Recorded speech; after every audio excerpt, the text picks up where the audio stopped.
This is Women Who Build Empires, a podcast celebrating women entrepreneurs and thought leaders who are turning the tables on outdated old school belief systems and building business empires that align with who they are, how they work, and how they are leaving a lasting legacy. And I'm your host, Emmy Kirshner, serial entrepreneur, investor, and business consultant for ambitious women entrepreneurs who are boldly taking their business to the next level.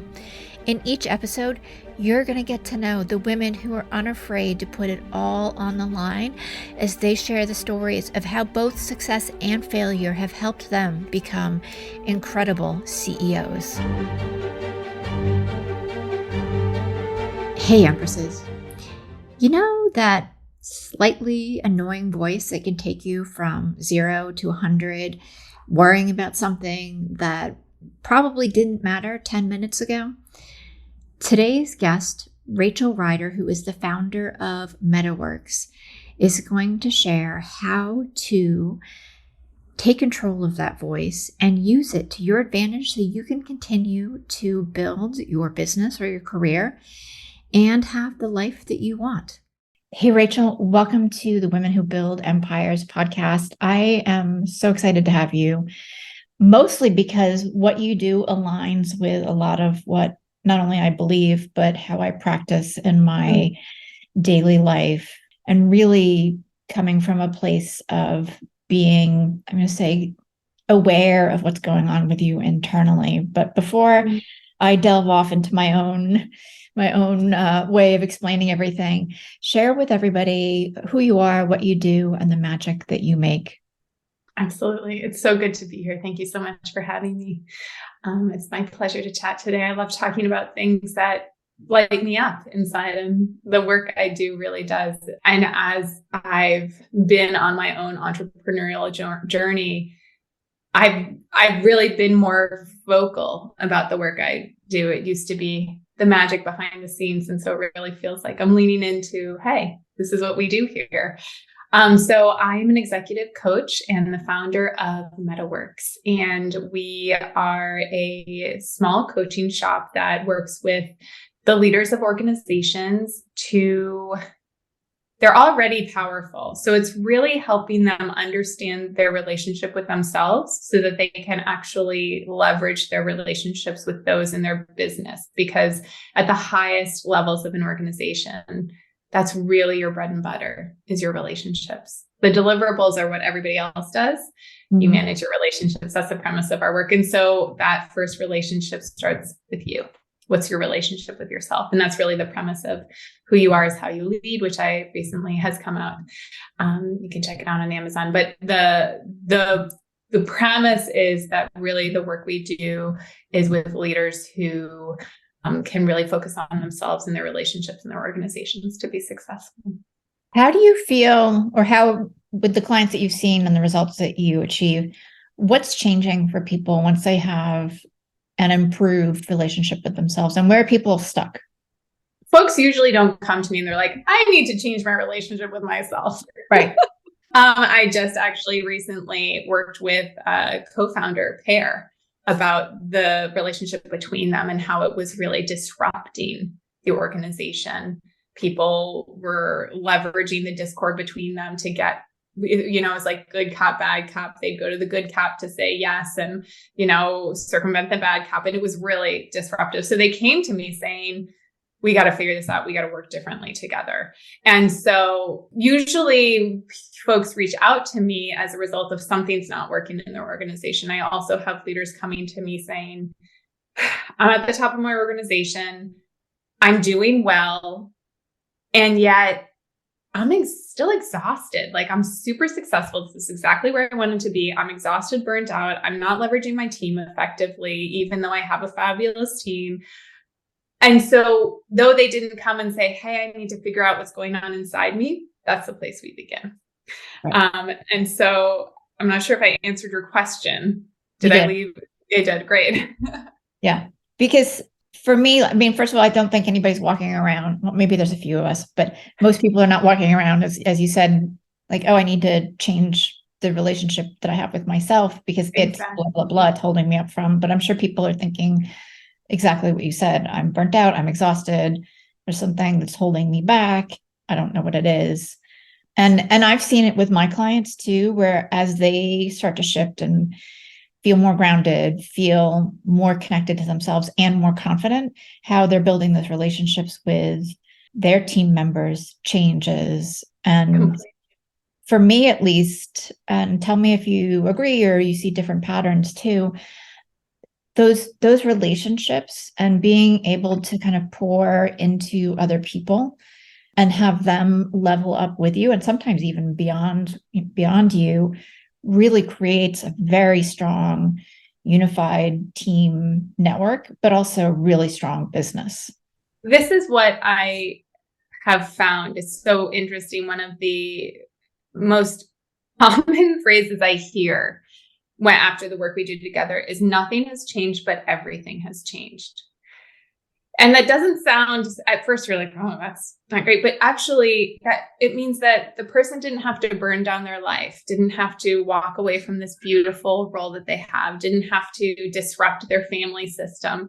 In fact, the beautiful life they created, they can now enjoy the abundance of, they can now appreciate their success. They can now sleep better at night because of that orientation to the relationship, to within yourself, but also others. When you work on the fabric of the interpersonal, it's like the issues, the stress falls away. So often leaders are taking on the psychological burden of, oh, did we do this? And how did we manage this? And the more we lean into our relationships at our company, starting with ourselves, the less we're obsessing because we know someone else has that psychological burden or that they're going to come to you when something's an issue. So attending to the relationship piece, it fills the cup that's already there. Mm-hmm. Yeah. And it's, for me, it's really cool because and I've seen this in different places too. It's like you're changing how you're interacting with yourself. So sometimes there's some friction as that shifts because people aren't used to whatever it is that you're now doing or how you're treating yourself. But then everybody levels up with you. Exactly. Yeah. Exactly.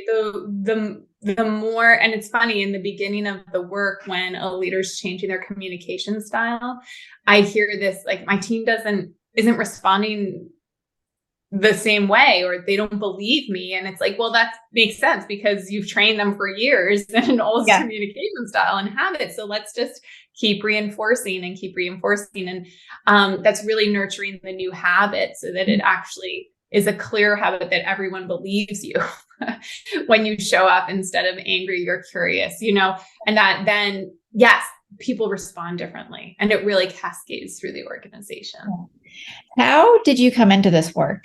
I read on your website that in your corporate career before starting this business, you were asked to lay off 60 people. Yeah, it's so funny now. If you follow the news, it's nothing, Google and Facebook. I mean, tens of thousands of people now just by email. And so it pales in comparison. At the time, 15 years ago, it was a lot. And we did it in person, each person individually. We had a face-to-face meeting, which is no fun for the HR professional, but I think is certainly more validating to the individual. I can't imagine those people fired by email, but I was in a time in my life, in my career, where I was really taking off. I was in a sexy fintech company. It was very successful itself. I was moving up the ranks in HR, and a part of my role was to terminate employees. It was also to, make sure employees were being communicated to effectively, that organizations were running well. And part of my role is termination. And the remit I was given was I needed to cut about 10% of this organization. And I needed to partner with a leader to identify the people and then sit in the room with them. And I actually really enjoyed my job. And sometimes we did that. And sometimes it made sense to me. The organization wasn't operating well or folks weren't performing. This was a place that really conflicted with my value system. And it was deeply upsetting to me. It kind of disrupted the foundation of what I thought my career trajectory would be. And at the time, I wasn't in a position to just quit. I think my heart goes out so much to folks who are complicit in things that are so harmful to other human beings because of them not feeling like they have a choice in the moment. And, that was me. And so the best I could do was for I'm a Buddhist practitioner. I've had a Buddhist practice since I was 13. And I did about 3 vows for each employee that we fired that day. And I said their name out loud and I asked that their life go well. For me, I'm a spiritual person. I really do believe that helped in the terrible karma I was creating by enforcing this goal I was given. But after completing that, despite being celebrated for how well I ran it, for having an opportunity to be promoted, it was clear to me that I could no longer sit in a role that conflicted with my own value set. And so I really pursued the other end of that instead of the termination part, how do I help people be successful in an organization? And really from there, I sat in-house as the coach in a couple of other tech companies and then built my own company to service those tech companies. Which I think is fantastic. I can't even imagine getting an email saying, hey, we no longer need you. Like that's not okay. Like it's inhuman to me because that's not necessarily a huge blow, but it's a huge disruption in somebody's life, whether they're expecting it or not. And it's just so uncaring at a time where we need, I think, more care and more empathy with each other and just the world in general. Yeah. And I think there's something that's really detrimental in doing it. I understand when you're laying off 12,000 people, it's hard to have all of those conversations. And with that being said, to not even have a place to have a voice, in these meetings with folks, there wasn't a choice. I wasn't saying you get to choose if you're terminated or not, but they at least had a platform to say, this is outrageous, or to be heard and witnessed. And I think that, speaking of that interpersonal relationship piece, that even when in a moment of a decision being made for you, to be heard and witnessed and you saying, I'm not okay with this, I feel really disappointed, to have a closing goodbye is very profoundly important, because at the end of the day, that's all we have is relationships. I don't know if you read recently the Harvard Business Review, I think, came out with this study about how happiness over, they did a measure of happiness over many, many years, I think decades. And the common thread of those who are most happy are those who have strong relationships, healthy relationships. And so it just further supports my work. Exactly. And I have not read it. I think I actually have it sitting on my bedside table. Oh, yeah. That issue. Yeah. How did you make the shift from corporate to starting your own business? I mean, you've gone through a number of different certifications. How has that all brought you to where you are right now? I'm trying to decide how I want to answer that question. I'll start with the pragmatic approach, because I am very pragmatic. As spiritual as I am, I like backup plans and structure and safety. So what I did is actually I became an in-house coach at a tech company, a smaller tech company than the one I left. They asked me to stand up an internal coaching program, which meant we built a coaching program for leaders within the company. And while I was doing that, I started my own company with the blessings of the company I worked for. And they were happy for me to get a pulse on other companies in the space. I was working with Squarespace, other sexy tech names. And so it was nice because I was coaching other leaders and had a sense of what was going on in the industry and could then also coach inside. And so for me, that felt like a really safe place for me to experiment with my pricing, with my confidence, and, without feeling desperate, I could, be running my company on the side while in-house, really feeling like I could do what I wanted because I wasn't at the mercy of someone saying yes or no to me in my own business. And so the blessing of that is I really built a reputation. I went to another tech company in-house building coaching programming while running my business on the side. But I did want to acknowledge what you said about the certifications, because I actually think that's what allowed me to get clear on the kind of coach I wanted to be, and B, has allowed me to distinguish myself in the coaching industry. And that's, I am certified as a Somatic Experiencing practitioner. I've been trained in Polarity and interrelationship focusing. And these are all forms of how to support the regulation of your nervous system and your energy system.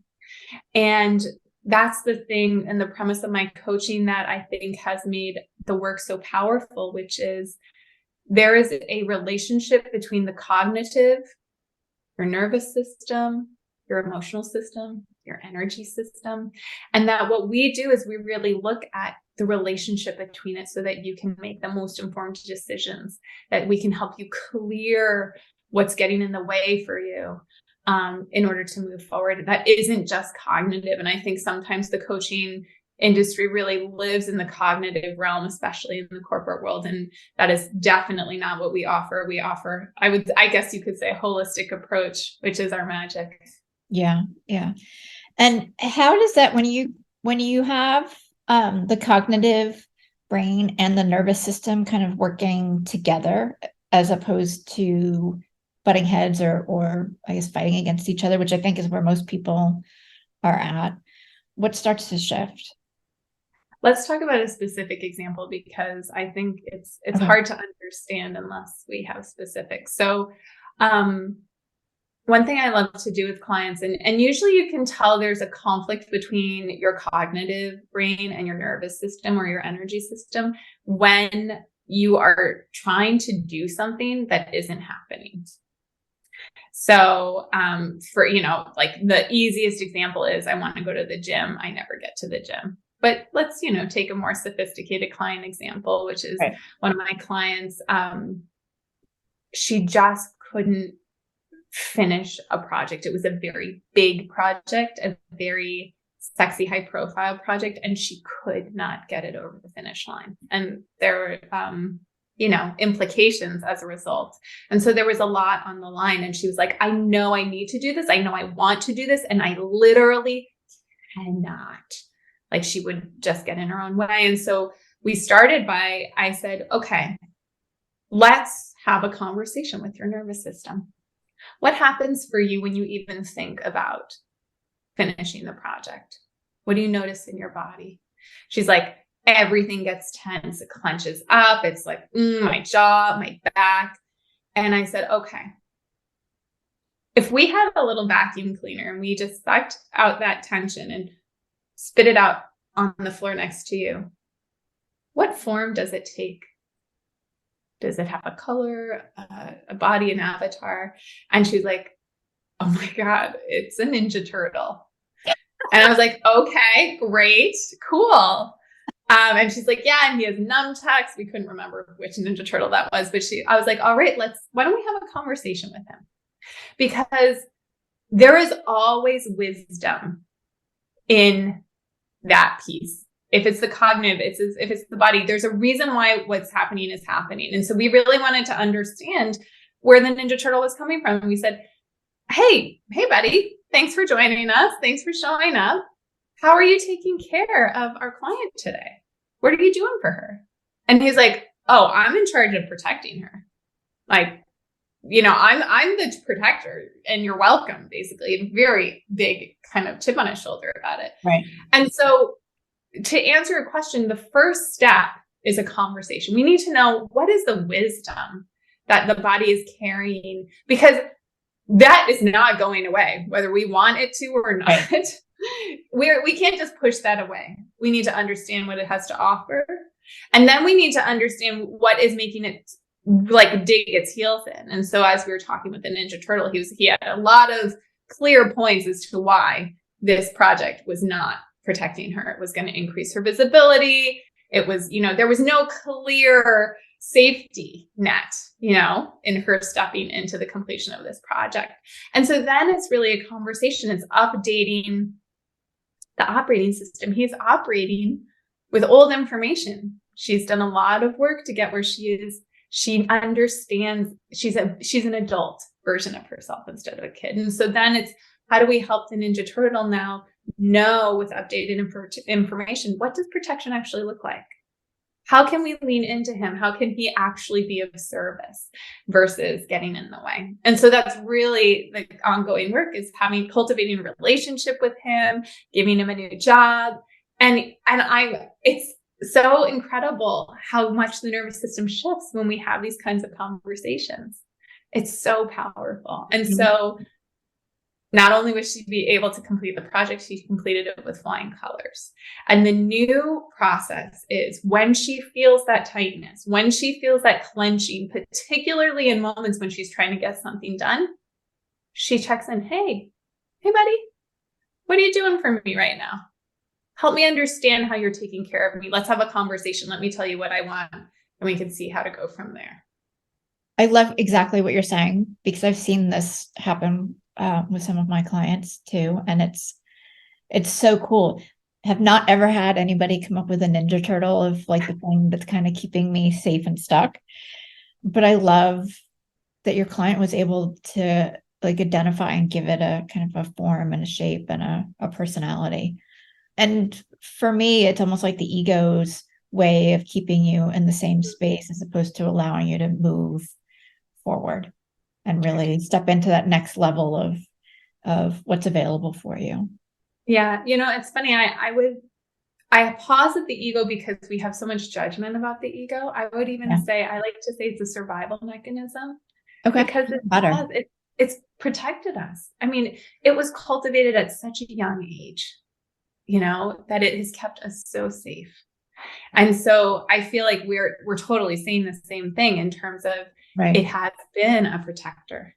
Yeah. And the thing that I think is so important that actually shifts the relationship is acknowledging how much it takes care of us and the wisdom it has. One of the chapters in the book that I write about is changing your survival mechanisms to superpowers. Mm-hmm. Because those survival mechanisms have such stunning wisdom that there's so much to mine there. It's just, we got to put it in the right context. Yeah. And so, yeah, I agree with you, and I take it a step further. Perfect. And for me too, like, I really try to pay attention to my body, because it will tell me when, like, everything. I'm on the wrong track, I'm tired, and I shouldn't be, continue trying to push. And I have a client who runs a wellness studio, and I love on our group calls, because when we have questions that everybody's answering, she really sits in her space to get in touch with what her internal voice is saying. And she's learned to really use that as her guidepost. So it takes her a little bit longer to come up with the answer, but everybody else is now starting to follow along with her more. So they're starting to check in, because she's honored that she, takes her 10 seconds more to really have the answer that's most meaningful in our group calls, which allows her then to succeed even more. So I think there's I love that exercise. And what I love about that is twofold. One is the self-awareness of not immediately reacting, and two, the ripple effect it's had, that she's given permission to everybody else to do it as well. And I feel like that is exactly the example of the power of when a leader changes, that there's permission giving, even that other folks can do it differently. And I think that's why the impact is so big when you work on yourself, that like everyone around you benefits. Right. And just to circle back a little bit, so hopefully I'm completing kind of the thought for everybody, if it hasn't totally registered. With the example that you gave with your client, by being able to identify the Ninja Turtle, she's able to cognitively have a thing, like have a place to kind of create this personality and this other piece of her that the cognitive brain can understand. And by accepting that, then the nervous system starts to calm down and release. So then you can move forward and do the thing that you want to do, or that now becomes available to you. Yeah. So if that feels less accessible, if you're not a visual person, I have a client who actually sees herself as pre-marriage client, post-marriage client, post-divorce client.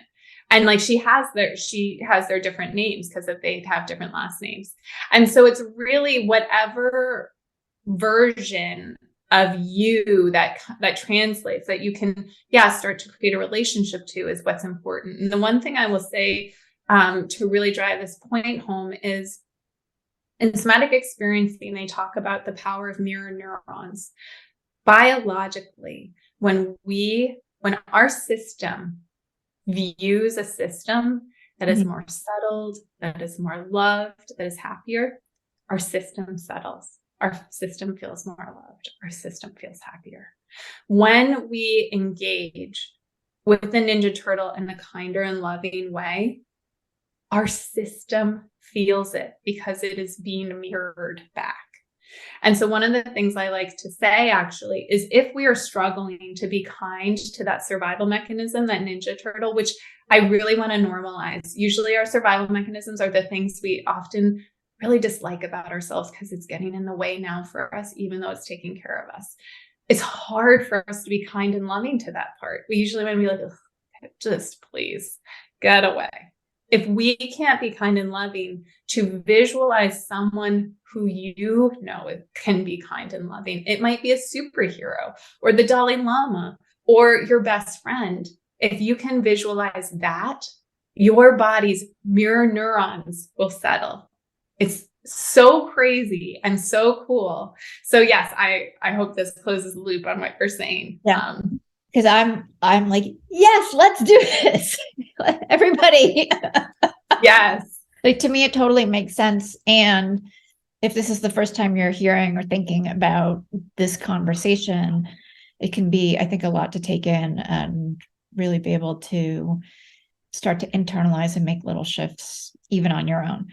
Exactly. Yeah. One other example I'll give so that, it gets the wheels turning for folks listening is, I had a client who would really get uncomfortable when she walked into the boardroom to talk about how the company was doing.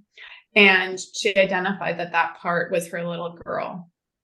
And so it was too much for her to visualize her little girl sitting next to her. Like, that was too much. So she sent her little girl off to the Weasleys. I don't know if anyone reads Harry Potter, but like, it's a very sweet, loving household. So she had this visualization of her little girl going to a loving household with the Weasleys while she stood in the board meeting. And just the power of that, it allowed her to really be in her body and her adult self. That is fantastic. I want to shift gears a little bit. What was the catalyst for writing the book, How You Are is How You Lead? That's a great question, because I did it after literally while I was postpartum with my second child. We were moving, we were buying a house. I can't believe that this was the time that I decided to do this. I think it was just within me. But the reason for the book itself is, it feels so often coaching at this level is really done behind closed doors. And there's a reason. When you're the leader of an organization, it doesn't feel safe to talk to a colleague or there's a certain, first of all, level of confidence that feels important to admit. It also, there's certain conversations that are inappropriate to be having with the people who work for you or even colleagues. And so it has been closed door conversations in terms of these important conversations that are happening with executive coaches, and particularly with MetaWorks. And I kept hearing from folks, I don't know what it is you're doing, but it's magic. Please keep doing it. And it felt like, well, actually, this isn't magic. And it felt really important to share these conversations with folks who who haven't had access to this yet, or who may not know what this could look like or what the possibilities are. And the book breaks down the MetaWorks method. So you can actually start experimenting with this yourself if you're not yet ready to work with a coach, or you're not in that position, that it really allows accessibility to those kinds of conversations. Each chapter is about a client conversation as well as a tool. And so at the end of each chapter, you can really play with the tool that you're learning about on yourself. And so there's an opportunity to experiment with these tools. And that felt really important because it felt like kind of a very, really good kept secret that didn't need to be. Right. I'm curious too, because you just said in your writing process, you just said that you were moving, you were postpartum, a lot going on. Did you have a structure for writing the book, or did it flow out of you? I'm a very structured person. And I say I think it's the forward, I say, I had a copywriter, and that is just very deeply aligned with the premise of my work, which is stand in your zone of genius and delegate everything else. With that being said, having a copywriter does not make the book less work. It just changes the kind of work, I think, because you still have to have the vision, make sure that your voice is captured. We did, I think, 4 iterations per chapter. So the way I structured it actually is, first we did a vision board. What did I want this book to accomplish? Who did I want it to talk to? What did I want to capture? And then from the vision board, we broke down what each chapter should be. And full transparency for anyone who wants to write a book, it is not necessarily a linear process, even if it's the structured process, because those chapters changed several times. We deleted chapters, we changed client stories as the work began. But I was very structured and detail oriented in terms of our dates. Every 2 weeks, we were either working on a chapter draft or working on a new draft while we were editing an old draft. And so I really stuck within the confines of a year, because I knew if I didn't have a deadline, I wouldn't necessarily get it done. And so that was really important to me, sticking to that cadence. I think we were actually very on point about the structure. I have a girlfriend I think she's finished writing the second book, but had a copywriter for this book. And she said it's been far more difficult than writing it on her own. And it's been such an incredible learning process, not only in how to communicate her vision and what she was looking for to the person who was helping her write, but the outcome of the book is so much better than what she would have produced alone. Yeah. And that's the premise of working with a team. That's the power of a team. When you think of musicians, those musicians that we listen to, they have teams of people working on lyrics, writing bridges, workshopping the song. That's what you can do as an entrepreneur, as a leader of a company. In fact, it's not just that there isn't any shame, but that's like the smart way to go. And that's such a beautiful way that your friend described it, because I feel very similarly, actually, that it was a great deal of work, and I'm very proud of the outcome. That's awesome. Well, I'm going to have to get it, and I'm not quite clear why I didn't order it when we talked last time. No. My team should have sent you one. So please follow up with that. Yeah, it's all good. Where do you see yourself and MetaWorks in the next 3 to 5 years? What's the big vision? I so appreciate that question, actually, because I am in a moment of real change, actually. For I guess it's almost been 10 years now, we've been working with leaders in tech. And over the last couple of years, I think this book really kind of accelerated the process. I've been leaning into really the alternative work I do behind the scenes that I wasn't talking about, but that earned us such a strong reputation in tech. And I'm really ready to own it more. We do somatic experiencing work. We do energy work. We want you to lean into your spiritual experience. And in redefining how we're talking about it, something we've always been doing, but really talking about it differently, I'm really examining who we're working with and who our target audience is. And there are some leaders in tech where that really appeals. And I want to continue working with those leaders.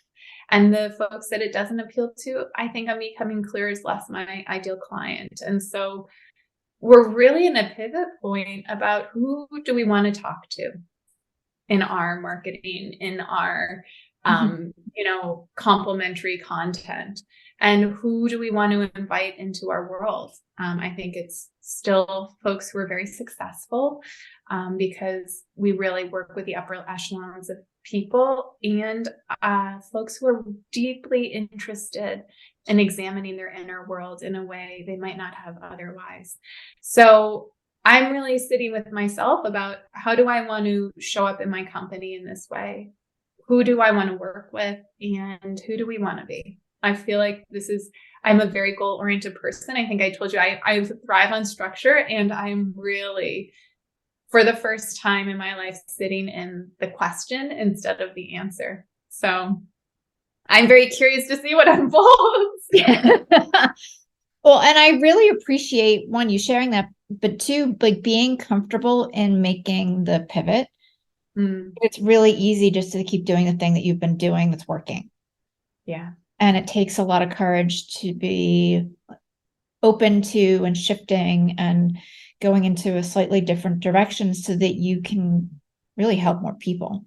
I really appreciate you saying that because it is very uncomfortable. What's interesting though, is it's worse. I viscerally cannot just keep doing what we're doing. I literally physically cannot. And so that's where it was like my body, as you were saying, your body is so wise. Yeah. And I feel the same. And it's actually taken me a year to get clear, like, oh, this really needs to happen. It needs to change. And so the discomfort of pivoting is less than the discomfort of staying. And so that's why we're doing it. I understand. And it's interesting for me too, because it takes, like in my head, it should just be like, all right, we're going to pivot. We'll change. Everything will just work out. But it does take a year. Sometimes it takes more than that. Yeah. And exactly. To be okay with that and not having the answer is, I think it's hard and strange. I guess it's uncomfortable, not necessarily hard. Yes, I would say, I think you used exactly the right adjectives. It is hard. It is strange. I'm very disoriented. It is uncomfortable. Yeah. Yeah. Yeah. And it feels like a very interesting challenge. I think that also is where I am in my life, where we haven't been so successful. It's working. And I worked really hard for it. And now I'm like, what now? So what? Like kind of like a lot of my clients actually.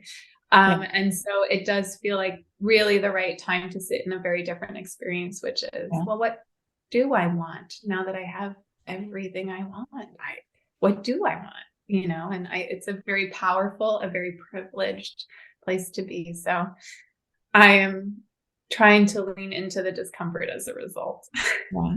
And as you're doing that, your ability to serve expands. Yeah. So I think like that's the path. And I've been there. I mean, even currently there's a program that I had intended on launching a year ago and it hasn't happened because it doesn't feel right. Yeah. And it's not the perfection piece for me. It's that I haven't figured out quite the right format that's going to actually help people. Yes.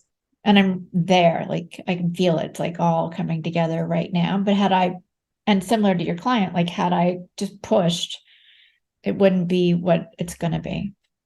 Exactly. Yeah. Yes. And I feel like what you're talking about is that deep well of wisdom that is not easy to tap if you can't trust, if you can't let go a little. Yeah. And I feel like I so appreciate what you're saying about it makes you be able to serve better, because I do believe that we can only offer what we've been through. And for us to be able to cultivate that trust in that deeper inner well of wisdom allows us to know someone else can do it and hold that space for them. And I just, even as you're talking about this, I can feel the energy shifting. I feel like you talking about your own inner well of wisdom has been an offering to me. So thank you. Well, you're welcome. You're welcome. I have so loved our conversation. Rachel, where can everybody connect with you? You can find us at metaworks.io, mettaworks.io. We're also on Instagram, meta.works, although we are small there. Really, you can find us on LinkedIn. You can find me at Rachel Ryder on LinkedIn or our company page, MetaWorks. Awesome. Thank you. Thank you. And then the book we can get at Amazon and all normal Amazon, Goodreads, Barnes & Noble. Who You Are is How You Lead. Check it out. Yeah, I'm going to get it. So thank you so much for your time today. I really appreciate it. It was such a pleasure. It's my hope that you find at least one nugget of value in each episode of Women Who Build Empires. And if that's true, please follow and share Women Who Build Empires with your friends and leave a review on Apple Podcast. Your support is what will help this podcast be found by more women just like you.